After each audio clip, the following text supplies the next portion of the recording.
Missy, and this is At Home with Child Care Group. So today we're going to talk about chores. Some of us in our lives are so busy, we don't have time to slow down and teach our kids really how to do chores the way we want them to do it. So we end up just trying to do everything by ourselves. Right now we have a unique opportunity to take a little time, invest in the foundation of teaching our kids how to do chores, so later when life gets back to a little bit more close to normal, we'll have help at home and less stress.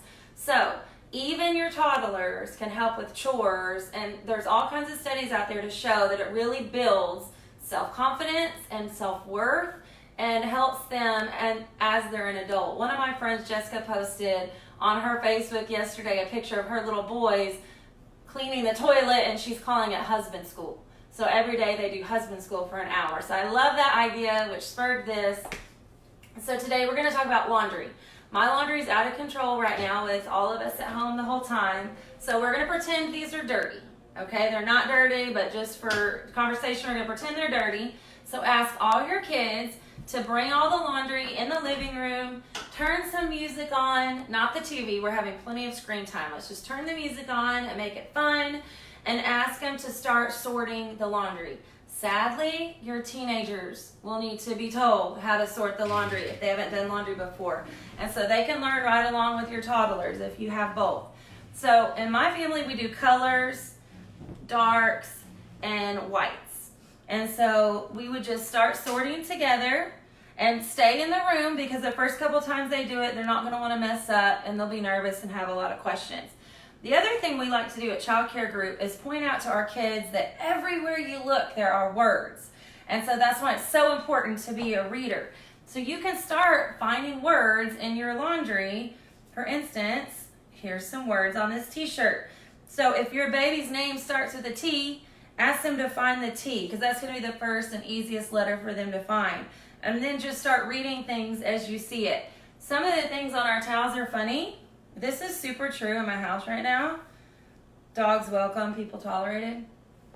Anyway, that's kind of fun to go through that with your kids. Now, once it's sorted, have them go put it in the washing machine for you. And you can show them how to add the soap, and that's a great measurement lesson. And then once it's clean, let's pretend it's all clean and we brought it out. Now comes a really great sorting activity.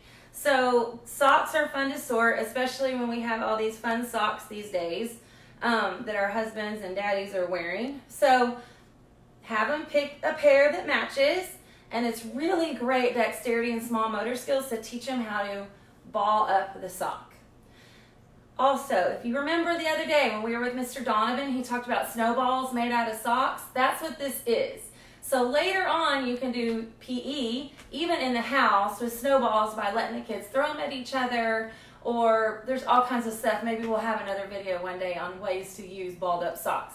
But this is what he was talking about. So after they're all matched, you can also talk about colors with your youngest ones. It's Taco Tuesday. What colors do we see in this sock?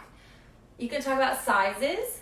Dad's shorts are a lot bigger than sister's shorts.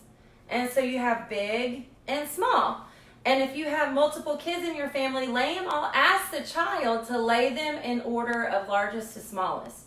That is a math skill that they need starting very early before they ever start school. And then later it comes in handy in geometry and as they get older. So that's some fun things to do with laundry, but you don't have to stop there. If you're like me, you're using this time at home.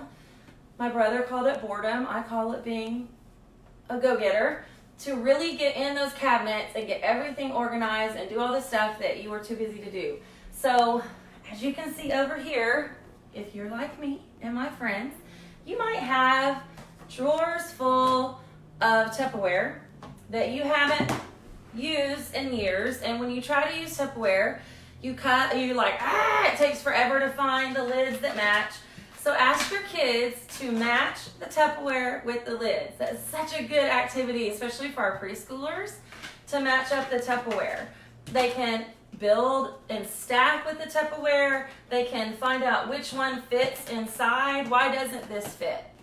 Well, it won't fit because it's too tall. You can talk about the colors with that too, and the shapes. Is this a rectangle or a square? It's a rectangle. This is kind of cool because it gives them the 3D shapes to learn with. Y'all, have them do chores that you don't necessarily want to do and bring in learning, and then you can ditch some of those boring paper and pencil activities and give them real life skills, real life things they're working on.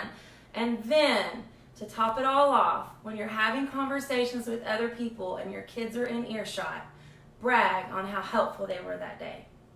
And nothing feels better than to hear your mom or your dad or grandparents talking to their friends about, wow, Juliet was so helpful today. She organized the whole Tupperware cabinet. I'm so proud of her.